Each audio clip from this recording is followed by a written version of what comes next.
আমি খুমটাই সমষ্টিত যি ধৰণে উন্নয়ন বিচাৰিছিলোঁ সেই ধৰণে নহ'ল।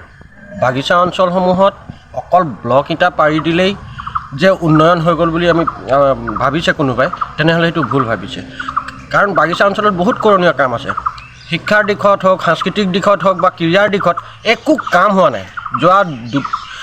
যোৱা দুবাৰ মানে বিগত 10 বছৰে যিটো অনুপাতে কাম হ'ব লাগিছিলে সেই অনুপাতে বিজেপি চৰকাৰখনে একো কাম কৰা নাই। যাৰ কাৰণে আমি বাগিচা অঞ্চলত এইবাৰ হয়তো কোন আহে নাজানো, কাক প্ৰক্ষেপ কৰে চৰকাৰে, কাক টিকেট দিব সেইটো আমি নাজানো, কিন্তু এইবাৰ বিজেপিৰ চেঞ্জ হোৱাৰ সম্ভাৱনা আছে। যিহেতু বাগিচা ৰাইজে বুজি পাইছে যে বিজেপিয়ে বা বিধায়কগৰাকীয়ে কি কৰিছে বা কেনেকৈ ঠগন ঠগিছে। অকল চাহ শ্ৰমিক ৰাইজ কি ভোট বেংক নেকি? ভোট বেংক বুলি ভাবিয়ে তেখেতলোকে ভোট লৈছে নেকি? এইটো নহয় যে বিজেপি অকল মৃণাল শইকীয়াই তেখেতেই পাব লাগে, সেইটোতো নহয়।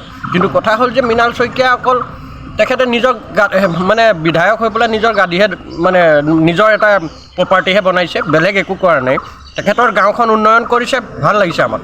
তেখেতৰ গাঁওখন উন্নয়ন কৰিছে, তেখেতৰ গাঁৱত বহুতখিনি বস্তুৰ উন্নয়ন হ'ল, কিন্তু সেই অনুপাতে গোটেই সমষ্টিটোত কৰিব লাগিছিলে, কিন্তু আমি দেখা নাপালোঁ।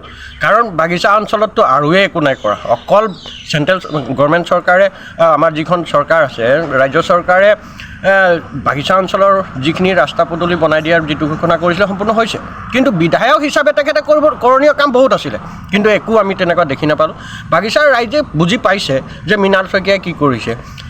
পঞ্চায়তৰ ৰাস্তাবিলাকত সি হস্তক্ষেপ কৰিছে তেখেতে, আৰু তেখেতে NRLও যদি কিবা উন্নয়নৰ কাম কৰে তেখেতে আহি উদ্বোধন কৰিবলৈ আহে।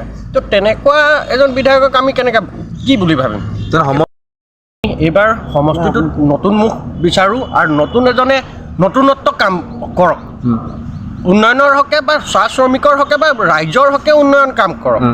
ব্লক ইটা পাৰি দিলে উন্নয়ন নহয়, কৰণীয় বহুত আছে। সাংস্কৃতিক দিশত, ক্ৰীড়াৰ দিশত, শিক্ষাৰ দিশত আমাৰ অঞ্চলত বহুখিনি স্কুল আছে যিখিনি স্কুলত টিন পাত নাই, এক বান্দোল টিং তেখেতলোকে দিবৰ সক্ষম নাই আজিৰ তাৰিখত বিধায়কৰ।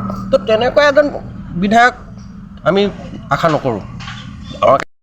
নতুন সমাজকৰ্মী লাগে, সমাজকৰ্মী এজন বিধায়ক লাগে আমাক, আৰু এনেকুৱা এটা মানে সমাজকৰ্মী হ'লেহে ভাল লাগে। এইবোৰ নিজৰ টকা ঘটা বা নিজৰ প্ৰপাৰ্টি ঘটা বিধায়ক আমাক নালাগে।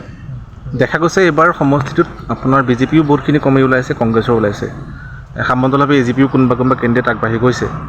আপোনালোকৰ ফালৰ পৰা নিৰপেক্ষভাৱে মানে কাক মানে সমৰ্থন দিব? চাওক, এইবাৰতো মই কৈছোঁ নতুন মুখ প্ৰয়োজন আছে, আৰু যদি নহয় অনাগত দিনত এইটো বিজেপিৰ ছিটটো হেৰাই যাবলৈও আছে। যিহেতু খুমটাই সমষ্টি বিজেপিৰ ছিট এইবাৰ হেৰাই যোৱাৰ সম্ভাৱনা আছে। যদিহে এই আগৰজনেই বিধায়ক যদি থাকে তেনেহ'লে হেৰাই যোৱাৰ সম্ভাৱনা আছে, বিজেপিৰ ছিট হেৰাই যোৱাৰ সম্ভাৱনা আছে, সেইটো স্পষ্ট কথা। বাগিচাৰ ৰাইজে বুজি পাইছে, আৰু যাৰ কাৰণে হেৰাবলৈ তেখেতে নিজে হেৰুৱাৰ এটা মানে চিন্তা পৰিকল্পনা আগৰ পৰা কৰি থৈছে, যাৰ কাৰণে এইবাৰ কিন্তু সঁচা হ'ব।